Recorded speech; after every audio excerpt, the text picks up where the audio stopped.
Lawyers in Eatonton debating whether Donnie Rowe should get the death penalty, and it is the sentencing phase of Rowe's trial that started today. Yesterday, a Putnam County jury found him guilty on all counts for murdering corrections officers Curtis Ballou and Christopher Monica. Opening statements in the sentencing phase took less than an hour, and then the state called several witnesses. Molly Jett is live at the courthouse in Eatonton with more details on Donnie Rowe's past.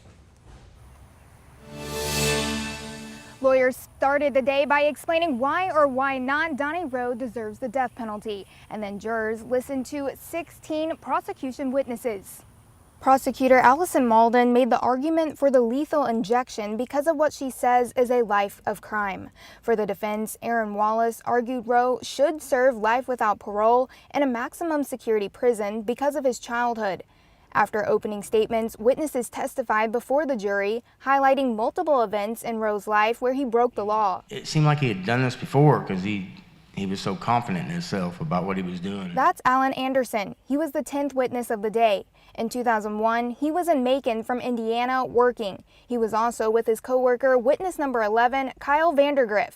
Both were sleeping on a Motel 8 off Arkwright Road when a man knocked on their door at about 2 in the morning. So I went to the door and asked who it was, and they said room service.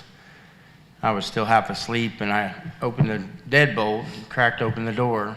Rowe forced his way in. We began to struggle at first. He tried putting his elbow into the door, and at that point I knew it wasn't room service, so I tried to fight back. Before I could stop him from coming in the door, he had a pistol against my head. When he pulled the hammer back, I stopped fighting and backed up against the wall. Rowe shot one bullet, then held them hostage and stole some cash. He backed off with his hand shaking, I remember, and he shot at my face and missed.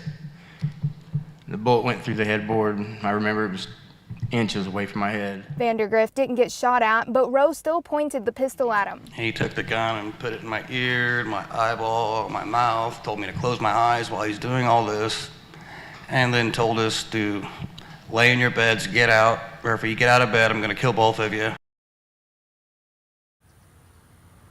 Now, Anderson said Rowe eventually left, but he made them cut the phone line to the motel. Eventually, they were able to get a cell phone to call 911. BSO arrived in 10 minutes. Live in Eatonton, Molly Jett, 13 WMAZ News. Now, the jury will be back in court tomorrow morning. Donnie Rowe was convicted of 2 counts of malice murder, 2 counts of felony murder, escape, and hijacking yesterday.